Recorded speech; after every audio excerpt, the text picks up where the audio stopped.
할렐루야, 할렐루야. 오늘 우리 김해제일교회 창립 제91주년 기념 예배를 드리고 있습니다. 여기까지 인도하신 에베네세 하나님 앞에 감사와 찬송과 영광을 돌립니다. 우리 교회가 여기까지 오도록 수많은 우리 신앙의 선배들이 기도하고 눈물 흘리고 땀을 흘리고 열정을 다해서 교회가 부흥하여 여기까지 왔습니다. 그분들의 수고와 헌신에 대해서 우리 하나님께서 축복해 주실 줄 믿습니다.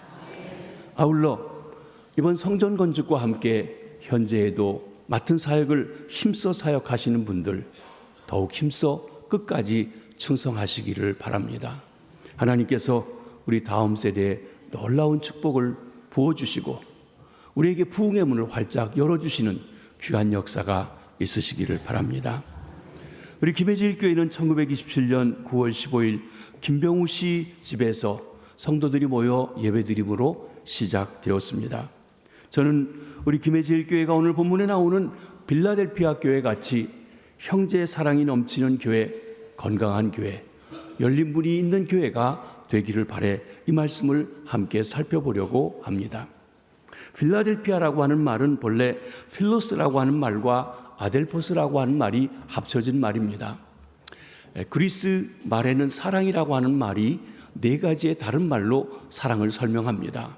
남녀 간의 사랑은 에로스 사랑입니다. 형제 사랑, 이것이 필로스 사랑입니다. 또 부모가 자녀를 사랑하는 것은 스톨게 사랑이라고 했습니다. 하나님이 백성들을 사랑하는 것, 그 피조물을 사랑하는 것은 아가페 사랑이라고 표현했던 것입니다. 그리고 아델포스라고 하는 말은 형제입니다.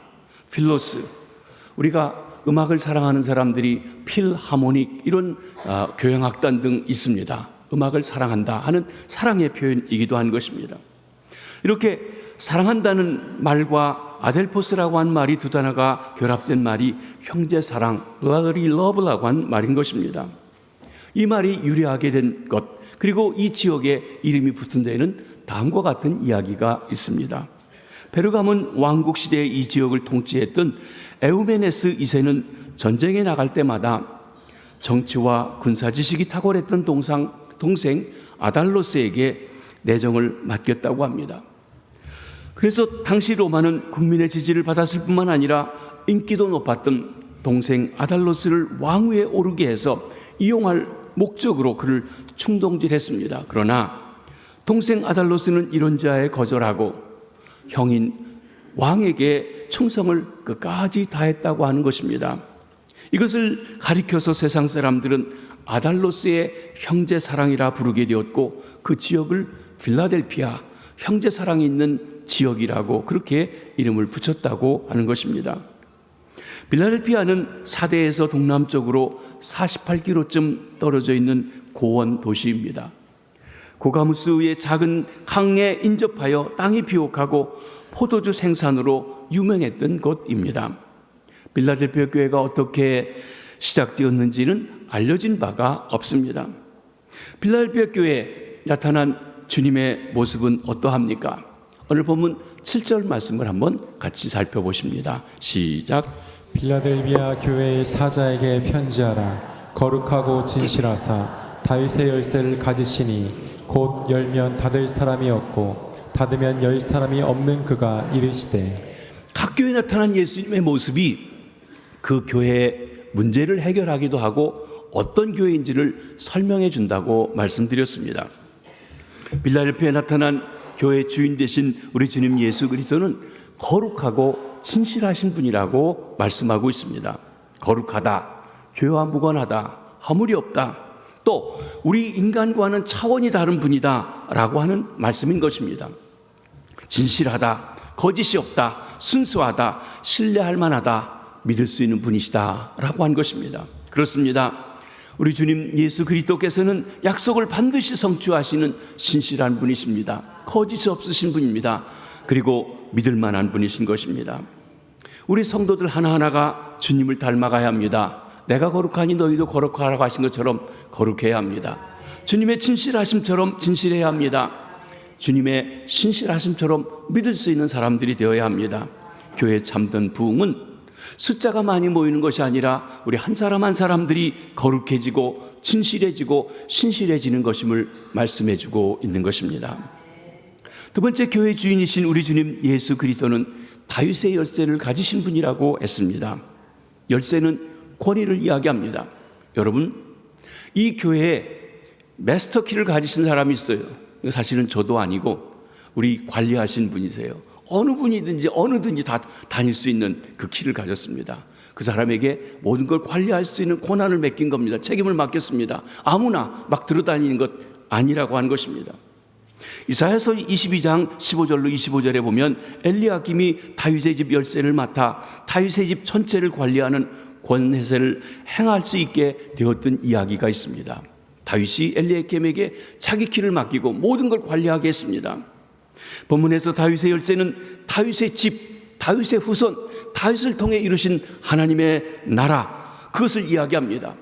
그 하나님 나라의 문을 열 수 있는 열쇠를 말하는데 하나님 나라의 특징인 영생을 주는 권한에 대해서 말씀하고 있습니다. 엘리야김이 다윗의 집을 관리하는 열쇠를 소유한 바와 같이 우리 주님 예수 그리스도께서는 하나님 나라를 다스리시고 관리하시는 열쇠를 가지신 분이십니다. 그래서 하나님 나라에 들어갈 수 있는 자와 들어갈 수 없는 자를 결정하시는 권한이 그분에게 있습니다. 요한복음 3장에 말씀하시든지 누구든지 저를 믿는 자는 영생을 얻게 하십니다. 그러나 저를 믿지 아니한 자는 하나님이 인류를 구원하시기 위해 보내주신 독생 성자 예수 그리스도, 우리의 구세주 예수 그리스도를 믿지 아니하는 자는 하나님의 독생자의 이름을 믿지 아니하므로 벌써 심판을 받은 것이라 말씀하고 있는 것입니다. 셋째, 우리 주님 예수 그리스도는 문을 열면 닫을 사람이 없고 닫으면 열 사람이 없는 바로 그분이라고 하셨습니다. 이 말씀은 우리 주님이 절대 주권자임을 나타내는 말씀입니다. 나가서 이 모습은 주님께서 교회 기의 문을 열어주신 것을 말씀하고 있습니다. 복음을 전할 수 있는 기의 문입니다. 그리고 사랑하게 할 수 있는 기의 문을 여신 것입니다. 교회 부흥의 열쇠는 우리 주님 예수 그리스도께서 가지고 있습니다. 여러분, 모든 사람들이 교회가 부흥하고 발전하기를 사모하고 원하는 마음이 있습니다. 그러나 우리의 원대로, 우리의 마음대로 되어지지 않습니다. 주께서 부흥의 문을 열어주셔야 된다는 것입니다. 주님이 열쇠를 가지고 교회 부흥의 문을 열어놓으면 닫을 사람이 없습니다. 주님이 열쇠를 가지고 교회 부흥의 문을 닫으면 누가 열 사람이 없다고 말씀하고 있는 것입니다. 그러게 여기 열린 문을 두신다는 말씀을 측량할 수 없는 은혜와 축복을 주셔서 부흥케 하고 생명의 역사가 있게 하고 놀라운 은혜의 역사가 임하도록 해주신다고 한 것입니다. 교회 주인 되신 우리 주님께서 새성전에서 91주년을 맞이하고 있는 우리 김해제일교회 부흥의 문, 축복의 문을 활짝 열어주시기를 바랍니다. 빌라델피아 교회는 책망이 없는 교회입니다. 칭찬만 있는 교회입니다. 계시록에 나오는 7교회를 건강한 교회라고 하는 주제로 살펴보고 있는데 두 교회는 칭찬받고 꾸중은 없는 교회입니다. 서문학교회는 박해받는 교회였습니다. 주님 때문에 박해를 받고 순교하고 있는 이들에게 주님께서 무슨 책망을 하겠습니까? 오히려 격려와 위로만 주고 있습니다. 그러면 빌라델피아 교회는 왜 책망이 없고 칭찬만 있는 교회일까요? 대부분의 성경학자들은 그 이유가 선교 명령에 대한 순종 때문이었을 것이라고 추측하고 있습니다. 주님이 열어주신 문을 통해서 힘써 형제를 사랑하며 복음을 증거하고 나아갔던 것입니다. 여러분, 우리가 이웃을 사랑해서 구제하고 돌봐주고 함께 마음을 나눌 수 있습니다. 그런데 돈 몇 푼 주었다고 해서 형제를 사랑한 것, 예, 맞습니다. 그러나 가장 귀한 사랑은 그가 창조주 하나님을 알고 구원받아 영생을 누리게 해주는 것보다 더 귀한 사랑이 어디 있겠습니까? 그렇습니다. 형제 사랑이 풍성하여 복음을 힘써 전하여 구원받아 영생을 얻게 할 때 주께 칭찬받는 교회가 된다는 것을 말씀해 주는 것입니다. 우리 교회가 새성전에 넓은 자리 아직 많이 비어 있습니다. 우리 이웃들 함께 불러 그들이 주님을 알고 믿어 구원받게 할 때 하나님께서 기뻐하시고 형제 사랑이 넘치는 교회가 되는 줄 믿습니다. 오늘 본문 8절 하반절을 함께 읽어보시도록 합니다. 시작. 내가 내 행위를 아노니 내가 작은 능력을 가지고서도 내 말을 지키며 내 이름을 배반하지 아니하였도다. 주님께서 세 가지를 칭찬해 주셨습니다. 첫째로 내가 내 행위를 안다 하고 하셨습니다. 여러분, 우리 주님께서, 교회 주인 되신 주님께서 교회 또 성도들이 행하는 모든 수고와 인내와 행위를 다 아신다고 그랬어요. 때로는 사람들이 여러분의 행위와 수고를 다 알아주지 않을 수도 있습니다. 목사가 여러분들을 하나하나 다 알지 못할 수도 있습니다. 그러나 진정한 교회 주인 되신 우리 주님 예수 그리스도께서 전지전능한 능력 가운데 우리 한 사람 한 사람이 어떻게 수고하고 있는지 아신다 하고 말씀하신 것입니다. 이 말씀에 우리에게 위로가 있습니다. 때로는 섭섭한 이들에게 하나님의 위로가 함께 해줄 수 있습니다. 또한 경각심이 되기도 합니다. 왜냐하면 나는 잘한다고 하고 있지만 주님이 보실 때 그렇지 않다는 것도 아신다는 것이에요. 겉으로 보인 것과 다른 속이 어떤지 하는 것도 주께서 아신다는 것이에요. 그러기에 사람들에게는 잘 보이는 것 같을지 모르지만 주님께서 그 깊은 내 마음까지 아시기에 하나님을 두려워하라는 말씀이기도 한 것입니다. 주님이 여러분의 사정을 다 알고 계시다고 하는 것을 믿으시길 바랍니다. 두 번째, 주님은 내가 작은 능력을 가지고도 내 말을 지켰다고 칭찬하셨습니다. 여기 작은 능력을 가졌다고 하는 것은 그 지역에서 빌라델피아 교인들의 신분이나 지위나 외적 능력이 변변치 못했음을 말씀해주고 있습니다. 그렇지만 빌라델피아 교인들은 유대인들이 가하는 시련이나 온갖 유혹 가운데서도 진리편에 굳건히 서서 복음을 붙잡고 그리스도의 말씀대로 살아왔던 것을 보여줍니다. 문제의 본질은 교회 크기가 아닙니다. 많은 사람이 모이는 숫자의 크기가 아니라는 것입니다. 물론 교회가 크고 또 그를 통해서 하실 일이 있습니다. 사람이 많이 모일 때 하는 일이 있습니다. 여러분, 새성전의 크기만큼 여러분의 믿음이 크신지요? 때로 큰 교회 다니는 사람은 큰 교회 크기만큼이나 많은 사람이 모인 것만큼이나 내 믿음이 크다고 자부심을 갖습니다. 그렇게 되길 바랍니다. 그런데 정말 그러시냐는 것이에요. 문제는 크기가 아니라 순종입니다. 얼마나 주님 앞에 순종하는가, 얼마나 말씀대로 살아가는가, 그것이 능력이라고 하신 것입니다. 여러분에게 정말 내 힘은 적지만 그것을 가지고도 주의 말씀을 붙잡고 말씀대로 살아갈 수 있는 순종하는, 그래서 하나님 앞에 칭찬받는 주의 백성들 되시길 바랍니다. 내 이름을 배반하지 않았다고 했어요.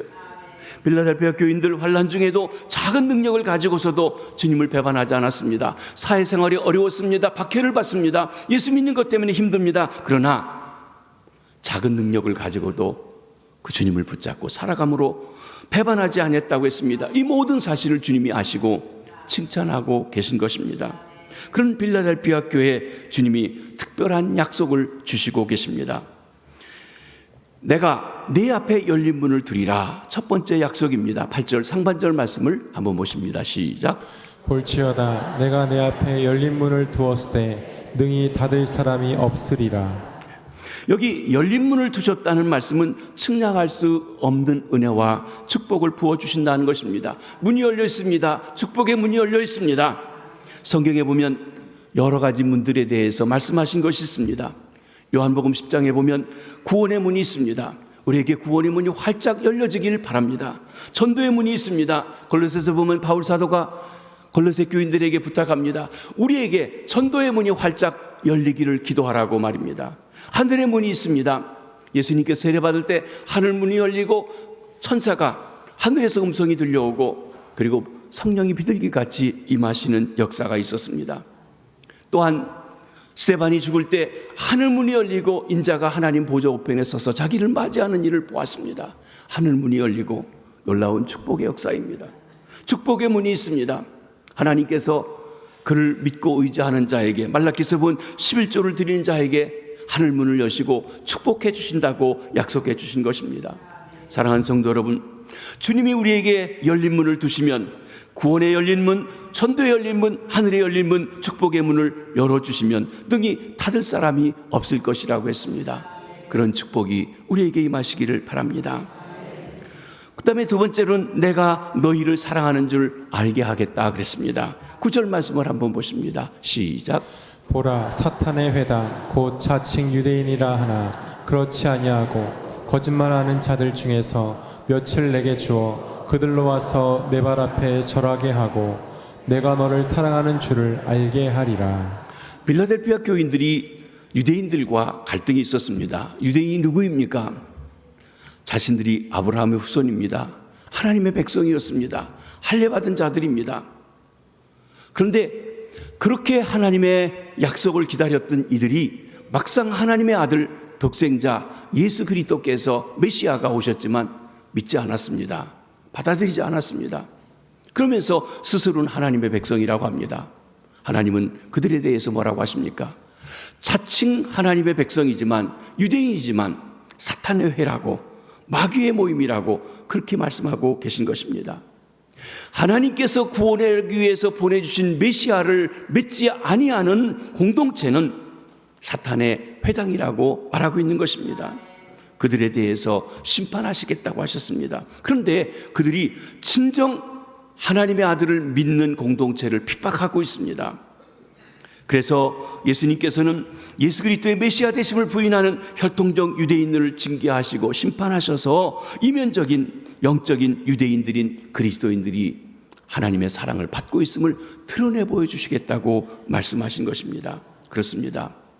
주님께서 그를 믿고 의지하고 그를 믿는 것 때문에 박해를 받고 핍박을 받는 이들을 기뻐하시고 사랑하시는 겁니다. 그 사랑을 만민이 알도록 드러내 주시겠다고 했습니다. 여러분, 주님 때문에 어려운 가운데 계십니까?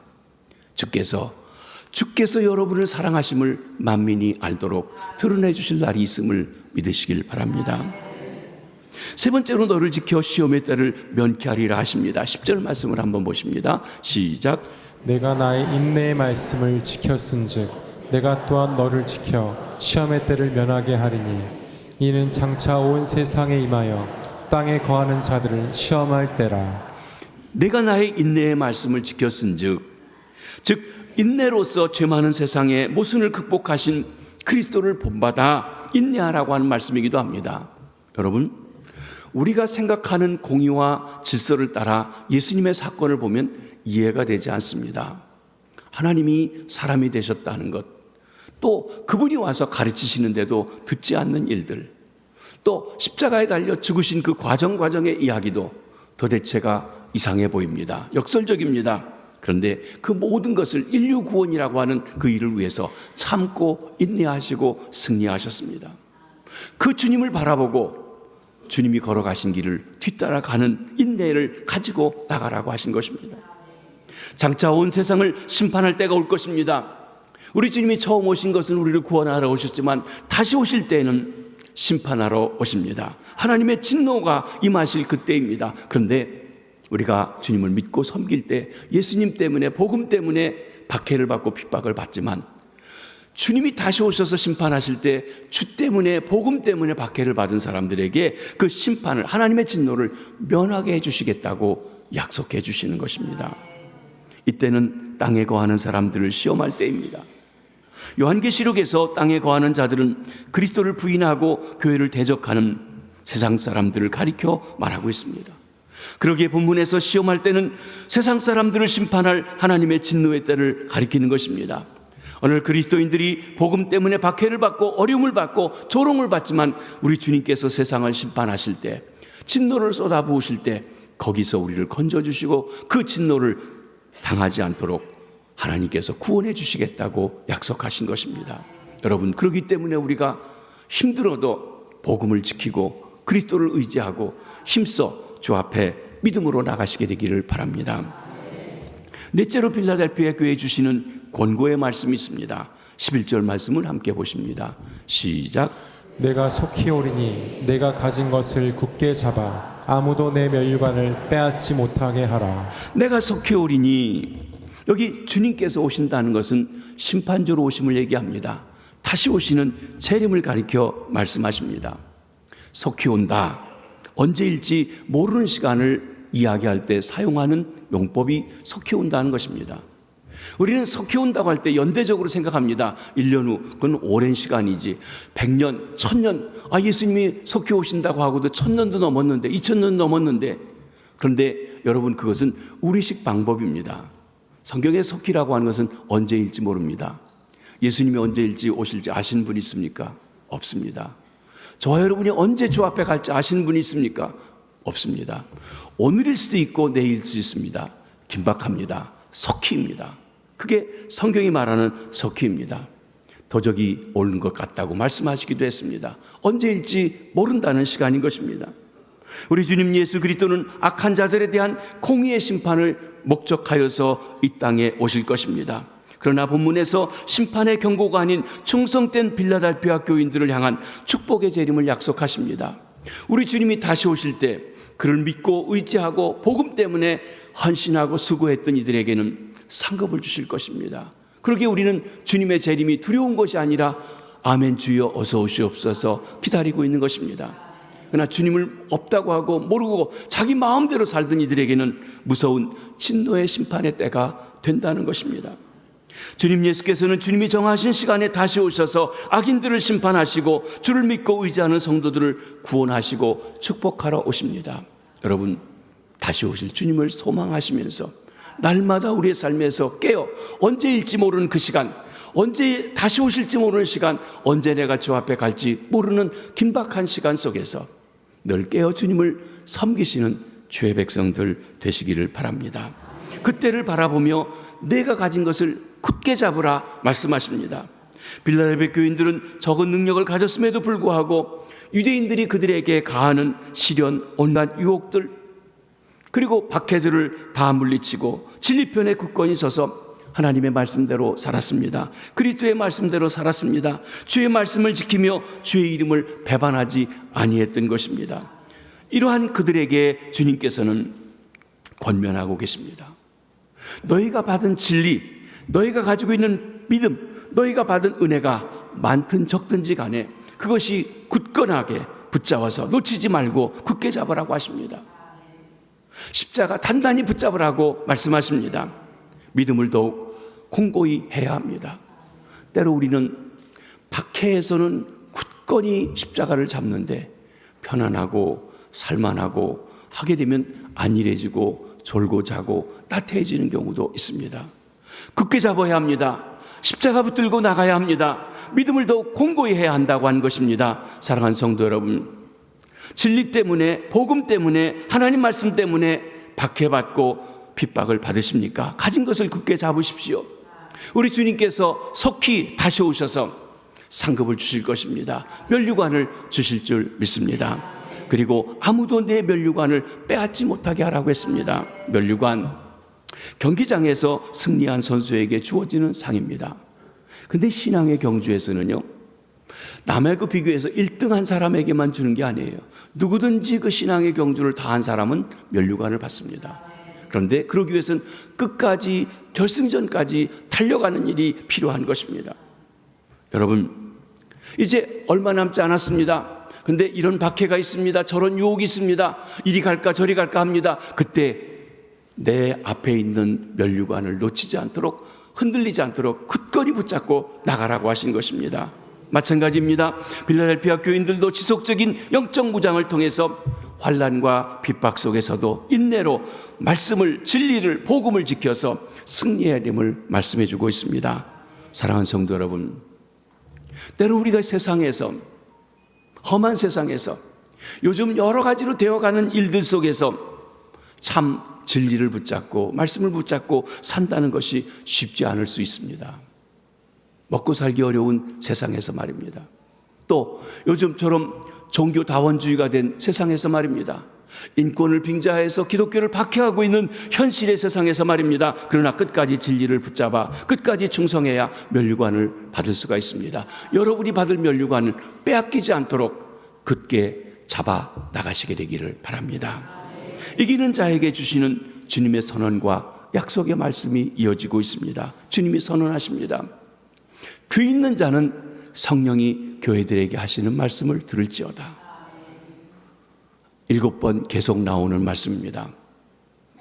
여러분, 우리 교회 귀 못 들으신 분 없습니다. 나이가 들어서 귀가 좀 이렇게 잘 안 들리시는 분은 있어도 전혀 못 들으신 분은 없어요. 목사 이야기를 듣는 것이 중요한 것이 아닙니다. 그를 통해서 주어지시는 하나님께서 나에게 주시는 그 메시지를 듣는다고 하는 것이 중요한 것입니다. 사랑하는 성도 여러분, 성령이 하나님의 말씀이 바로 들려지고 믿어지는 놀라운 축복이 있어지시기를 바랍니다. 여러분에게 하나님의 말씀이 들려지는 은혜가 있어지시기를 바랍니다. 주님은 이렇게 해서 믿음을 굳게 지키고 신앙의 절개를 지키고 끝까지 이기는 자에게 약속해 주셨습니다. 12절을 한번 보시겠습니다. 시작. 이기는 자는 내 하나님의 성전의 기둥이 되게 하리니 그가 결코 다시 나가지 아니하리라. 내가 하나님의 이름과 하나님의 성 곧 하늘에서 내 하나님께로부터 내려오는 새 예루살렘의 이름과 나의 새 이름을 그의 위에 기록하리라. 여기 하나님께서 우리 주님께서 세 가지의 축복을 약속해 주십니다. 첫째로는 내 하나님의 성전에 기둥이 되게 하겠다. 여러분, 이 교회가 지어질 때도 기둥이 있습니다. 옆에 벽도 있고 말이죠. 이 기둥이 된다고 하는 말씀, 당시 빌라델피아 교인들이 이해하기 쉬운 성전 기둥으로 비유하고 있습니다. 빌라델피아 지역은 지진이 많은 지역으로서 한번 지진이 나면 집이 와르르 무너지고 다 이렇게 폐허가 되는 경우들이 있었습니다. 그런데 파괴된 건물 가운데 유일하게 우뚝 솟아 있는 것이 있는데 신전의 돌기둥뿐이었다고 하는 것입니다. 지진과 폐허 가운데 유일하게 남아있는 신전 기둥을 본 빌라델피아 교인들에게 하나님이 거주하시는 성전, 그 성전에 기둥이 되게 하겠다. 지진이 와도 무너지지 않고 우뚝 서 있는 기둥이 되게 하게 하시다 약속하고 있습니다. 이것은 승리자들이 하나님 나라에서 중요하고 요동치 않는 위치에 있게 될 것을 말씀해 주신 것입니다. 여러분, 우리가 건축할 때 쓰는 재료가 여러 가지 있습니다. 건축의 과정도 여러 가지입니다. 어떤 건 처음에 아주 중요하게 이렇게 대고 거기다 시멘트를 붓고 씁니다. 그런데 그 업무를 다 하면 뜯어서 갖다 버립니다. 더 이상 안 씁니다. 왜냐하면 그것을 만들어진 것으로 그친 것입니다. 제목들도 있습니다. 그러나 기둥은 다릅니다. 기둥은 집을 받들고 유지하기 때문에 그 집과 함께 영원히 계속되어 가는 것입니다. 하나님의 성전의 기둥이 된다는 것, 하나님이 거하시는 집을 받들고 유지함으로 하나님과 영원히 함께 살게 되리라고 한 말씀인 것입니다. 또한 기둥은 집을 세우는데 중요하고 요긴한 것입니다. 기둥이 다른 지붕과 벽돌을 받쳐주는 역할을 합니다. 그러기에 이기는 자는 하나님 나라에서 기둥같이 요긴하게 들어 쓰시겠다는 것입니다. 없어서 아니될 중요한 인물을 말하는 것입니다. 사랑하는 성도 여러분, 그냥 거저 왔다 갔다 하고 내가 몇 년 믿었고 내 직분이 뭐라고 하는 것만 자랑하는 것이 아니라 하나님께서 빼내도 전혀 흔들리지 않는, 있으나 없으나 마나가 아니라 없어서 아니될 기둥 같은 중요한 아름다운 역할들을 감당하는 인물들이 되시기를 바랍니다. 두 번째로는 내가 그 위에 이름을 기록하리라 그랬습니다. 이 기둥에 세 가지 이름을 기록해 주시겠다고 약속하신 것입니다. 첫째는 내 하나님의 이름이라고 했습니다. 이는 우리 이기는 자가 하나님께 영원히 속하였음을 나타나는 것입니다. 하나님의 아들이 딸이 되었습니다. 생명책에 이름이 기록된 것을 증명해 주는 것입니다. 이는 나가서 하나님의 백성으로 확고하고 부동의 위치를 가지고 있음을 말해줍니다. 우리에게, 이기는 자에게 이름을 새기되 하나님의 이름을 우리에게 새겨주신다고 그랬어요. 여러분, 계시록에 구원받은 사람을 보면 그 이마에 주의 이름이 써 있다고 말씀하신 것입니다. 또 내 하나님의 성 새 예루살렘에 이름을 새겨주시겠다고 했습니다. 새 예루살렘, 하나님의 성이요 새하늘과 새 땅의 중심 도시입니다. 하나님의 성인 새 예루살렘에 이름이 주어진다는 것은 믿음을 지켜 승리한 자들이 하나님의 성 새 예루살렘의 시민권을 소유하고 하나님과 함께 그 성에 거주하는 특권이 있음을 말씀해 주는 것입니다. 새 예루살렘, 다른 말로 하면 하나님이 계신 곳, 천국인 것입니다. 천국, 이기는 자가 들어갑니다. 믿음으로 승리하시기를 바랍니다. 그 다음에 나의 새 이름을 주시겠다고 했어요. 예수 그리스도의 새 이름을 거기다가 새겨주시겠다고 했습니다. 이는 구속을 통하여 예수 그리스도의 신부가 되었음을 말씀해 주는 것입니다. 어린 양의 혼인잔치에 참석할 수 있는 권한을 주신 것입니다. 우리는 못나고 보잘것없습니다. 세상 사람들과 비교할 때 훨씬 못되고 보잘것없을 수 있습니다. 이번 부흥회 때 주신 말처럼 초강목처럼 아무 쓸모없는 나무일지도 모릅니다. 그러나 주께서 그 보혈로 우리를 구속해 주실 때 우리에게 하나님의 아들, 하나님의 딸이 되게 하시고 어린 양 예수 그리스도의 신부가 되는 놀라운 특권을 우리에게 주신 것을 말씀해 주는 것입니다. 사랑하는 성도 여러분, 이기는 자에게 이렇게 귀한 이름을 새겨주시겠다 말씀하고 있는 것입니다. 빌라델피아 교회가 보여주는 건강한 교회는 무엇입니까? 형제를 사랑하는 교회입니다. 형제를 향해, 안 믿는 자들을 향해 열려있는 열린 교회가 되어야 한다는 것입니다.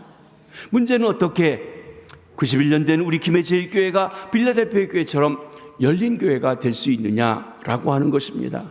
우리는 본문에서 두 가지 점을 우리가 생각해 볼 수가 있습니다. 해답을 가질 수 있습니다. 첫째로는 불신자를 향한 전도의 기회를 놓치지 말아야 한다는 것입니다.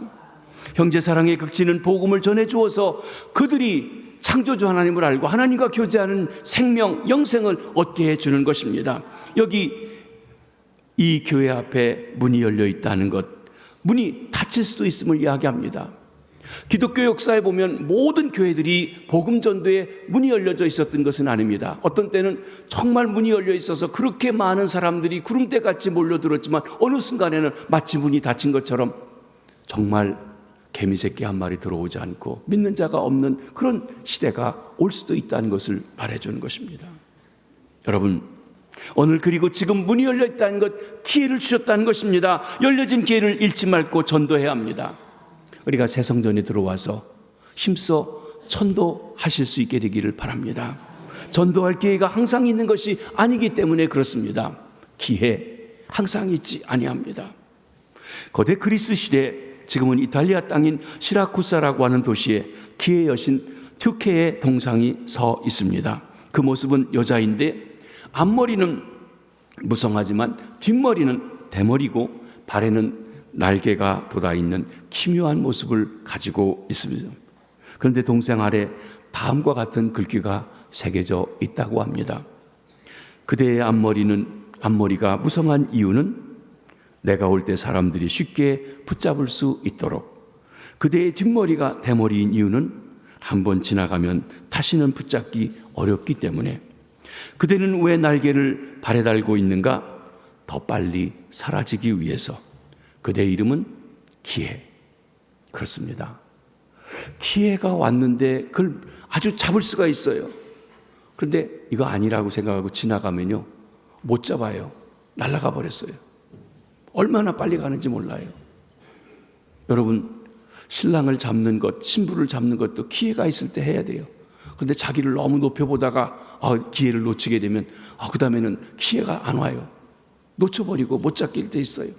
전도도 그렇습니다. 즉 봉사하는 기회도 그렇습니다. 여러분, 이것이 기회의 속성입니다.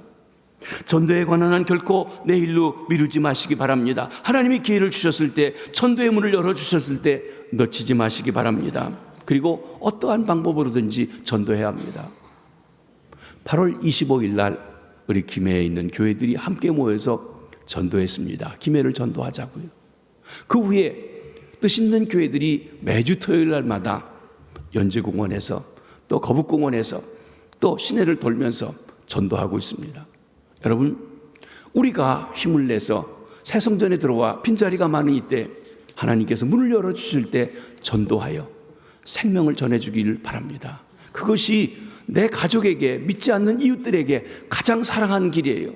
떡 한 덩어리 주는 것, 어려운 사람에게 쌀 한 포대 주는 것보다 더 중요한 것, 그가 정말 하나님을 알고 영생을 얻으며 구원받아 천국 가게 한 것, 그보다 더 큰 사랑이 없다고 하는 것입니다. 그 사랑이 우리에게 있는 교회가 되기를 바랍니다. 둘째로 먼저 성도들이 서로에 대해서 마음문을 열어야 합니다.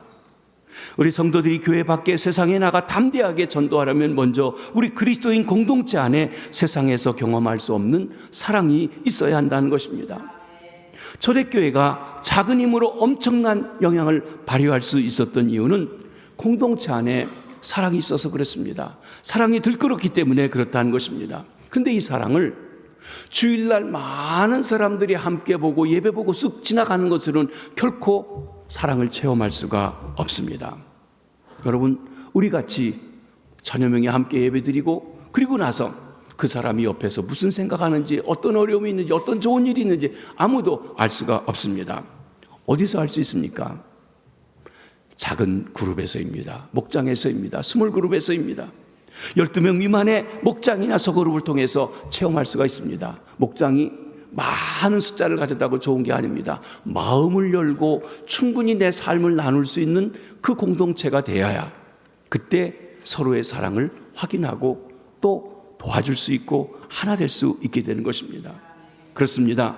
목장이 활성화가 우리 교회가 큰 교회이면서도 필라델피아 교회처럼 사랑의 공동체가 되고 그 사랑을 힘입어서 이웃을 향하여서도 활짝 열려진 교회가 될 수가 있는 것입니다. 그러기에 모든 성도들은 반드시 목장에 소속되어야 합니다. 목장회가 활동하셔야 됩니다. 목장 예배에 참석하셔야 됩니다. 그리고 목자들은 이 일이 얼마나 하나님 앞에 소중한 사역인지 알고 목자로서의 사역을 충실하게 감당하셔야 됩니다. 그리고 이 작은 공동체에서 여러분의 마음을 여셔야 돼요. 마음이 열려져야 상대방의 이야기도 듣고 그리고 여러분의 삶의 고통과 아픔을 나눌 때 다른 사람들이 여러분에게 필요한 기도도 해주고 위로도 해주고 격려도 해주고 나아가서는 붙잡아질 수 있는 것입니다. 그때 여러분이 또한 다른 사람의 아픈 이야기에 귀 기울여 들을 수 있습니다. 거기에 서로에 대한 진실한 이해가 시작되어집니다. 사랑이 시작됩니다. 치유가 경험될 것입니다. 그 열린 마음의 자리에 성령께서 임하셔서 우리에게 구원의 문을, 천도의 문을, 축복의 문을 활짝 열어주시게 되는 것입니다. 그리고 우리는 진정한 교회, 건강한 교회, 열린 교회가 되어질 수 있습니다. 창립 91주년을 맞이하는 우리 김해 제1교회가 필라델피아 교회 같이 형제 사랑이 넘치는 교회, 열린 문이 있는 교회, 건강한 교회가 되시길 주의 이름으로 축원합니다. 기도하겠습니다. 하나님 아버지, 91년 전 9월 15일 시작된